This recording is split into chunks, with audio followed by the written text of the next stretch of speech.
Hey, footy fans, you ready for a bit more footy fun with Footy Finn and rugby? We've got an exciting weekend of international rugby ahead once again.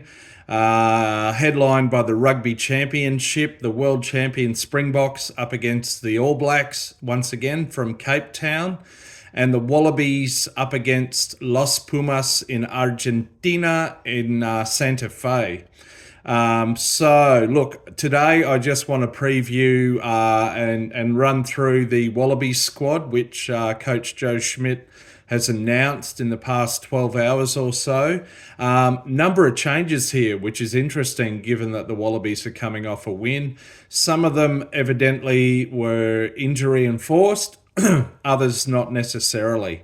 So look, I'll just run through it, give a couple of semi-informed opinions, and look ahead to the game.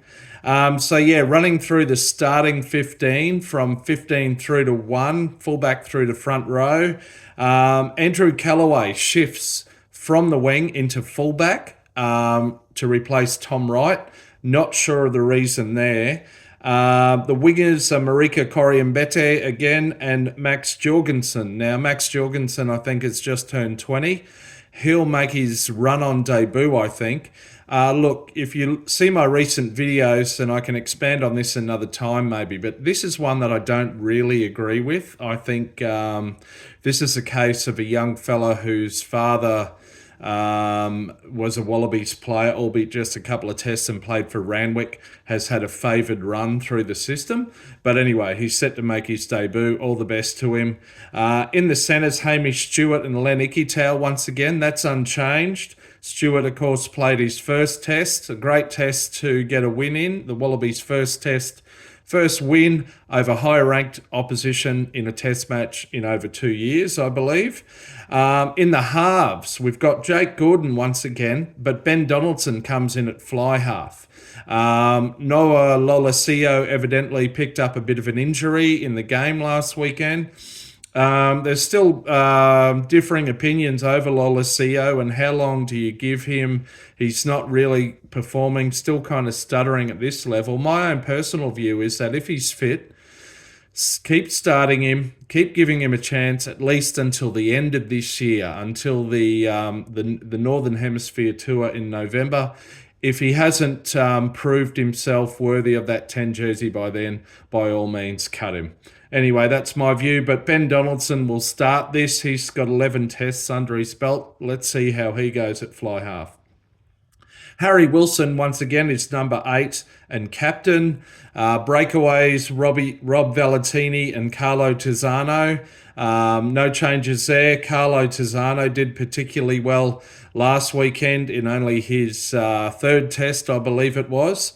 So well done. In the lock position, second row, Nick Frost and Jeremy Williams. So Frost, I'm not sure why Lucan Salakia-Lotto has dropped out. I can only assume there was an injury there.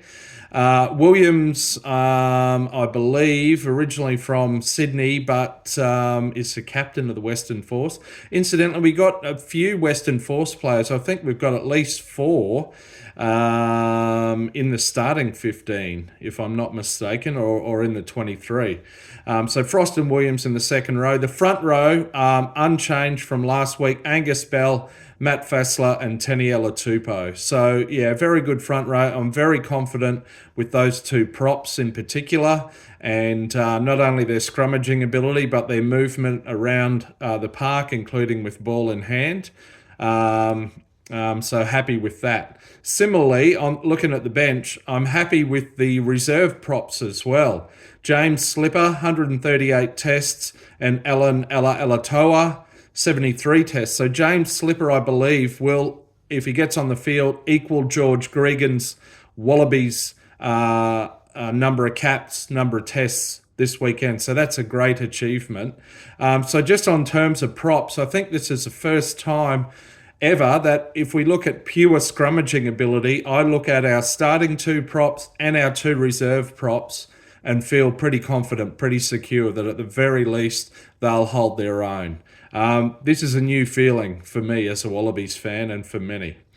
At reserve hooker is Josh Nasser. He's played 5 tests. I'll come to him later in terms of being another son of a former Wallaby.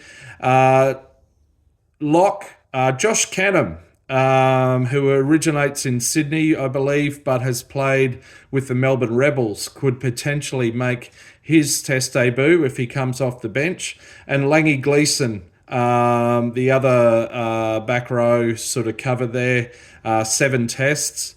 And then into the backs, so it's a 5-3 split. In the backs, we've got Tate McDermott and Tom Liner once again.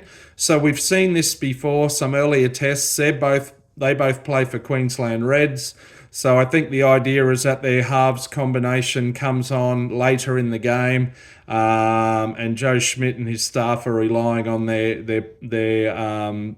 combination for the Reds to over the past couple of seasons to gel there and convert. And then Josh Fluke, 2 tests under his belt. His preferred position is 13. He's also a Queensland Reds player, and the inside centre Hamish Stewart now plays for the Force but is an ex-Reds player. So potentially late in the game you could have 4 Queensland Reds in the back line, excluding the back 3. So there might be a bit of strategy there. Yeah, look, overall a pretty good squad. As I said, some of those calls are a bit interesting. I think some of them are injury enforced. I assume Lolosio, Lucan Salakai Lotto are injury related. I don't know about Tom Wright. I don't think a reason's been given there or explicitly stated in terms of injury. Maybe you stayed out too late one night. Who knows? But yeah, look, I just have to say one more thing. I just can't help feeling like a bit of nepotism here. This 23 contains the sons of 3 former Wallabies.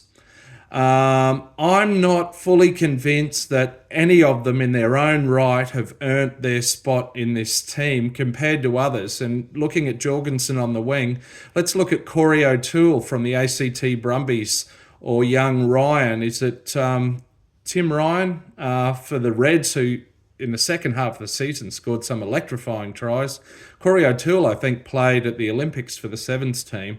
So, yeah, look, Tom Liner and Nasser, I think they might get a bit of an easy run into this squad too. I don't know. I wouldn't have thought Joe Schmidt was susceptible to that long-standing kind of elitism, nepotism in Australian rugby, but there may be other broader cultural forces influencing this. That's just my view anyway, but that's the Aussie team for this week. Look out for my preview of both clashes. Till next time, you might catch me around the middle of a rolling mall. See ya.